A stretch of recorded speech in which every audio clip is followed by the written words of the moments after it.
Bismillahirrahmanirrahim guys, mitra muslim. Saya hari ini di tempat rumah kelahiran tokoh ulama besar, bukan hanya untuk bangsa Indonesia tapi juga bangsa Asia Tenggara. Beliau adalah Buya Hamka.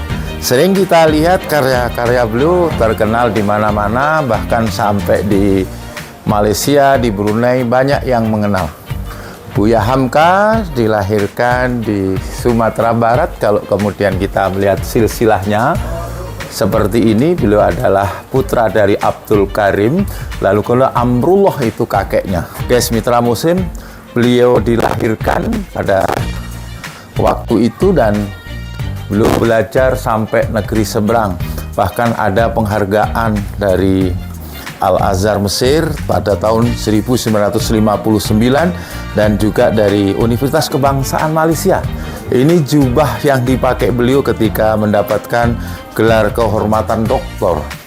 Ini suatu prestasi yang sangat biasa, sangat besar jasa beliau kepada bangsa dan negara dan juga masyarakat Asia Tenggara.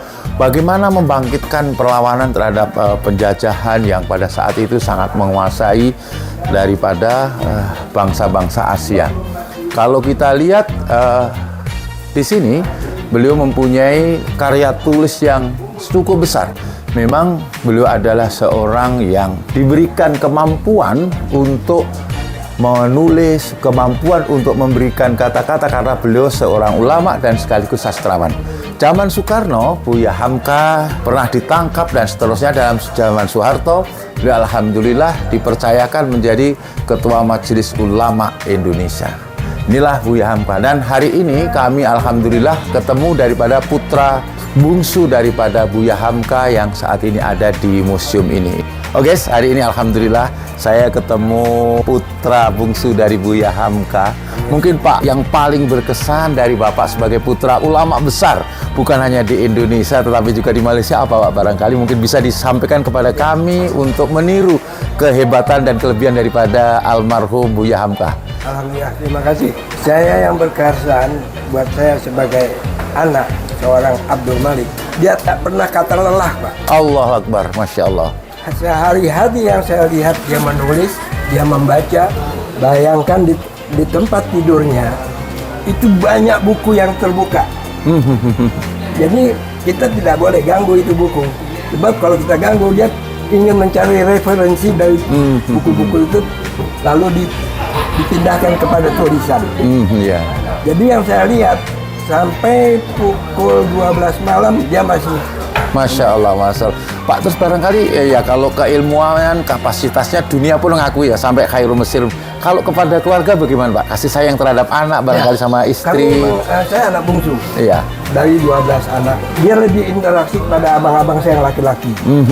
Tapi memang untuk sehari-hari di rumah beliau sama lah seperti orang tua biasa. Tapi lemah lembutnya kepada anak. Kalau sholat subuh itu kening kami satu-satu dicium. Allah Akbar. Ayo kita berangkat. Sebab Al-Azhar itu dekat kan dekat iya, rumah. Betul. Jadi kami beramai-ramai sembahyang. Tapi yang namanya sholat dan ibadah tak ada kompromi. Itu yang nomor satu. Jazakumullah, terima kasih guys, luar biasa. Berapa menit kita dua hikmah yang sudah kita ambil. Yang pertama, beliau tidak pernah lelah, sehingga istilahnya itu lelah itu akan lelah mengikuti Buya Hamka gitu. Jadi yang kedua adalah beliau adalah sangat lemah lembut, berarti luar biasa. Padahal beliau terkenal dengan namanya singa podium.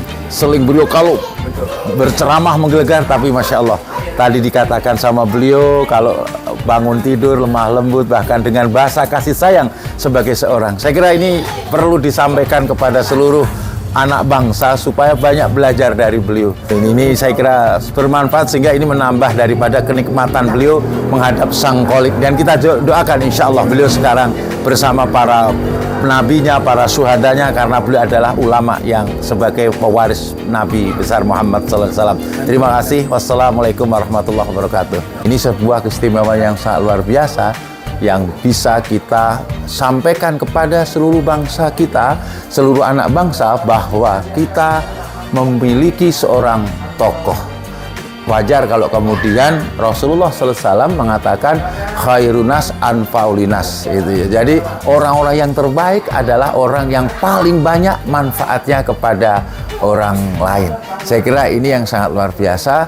Mudah-mudahan kita bisa mengambil hikmah daripada Buya Hamka luar biasa. Terima kasih. Wallahu muwaffiq ila aqwamit thoriq. Assalamualaikum warahmatullahi wabarakatuh.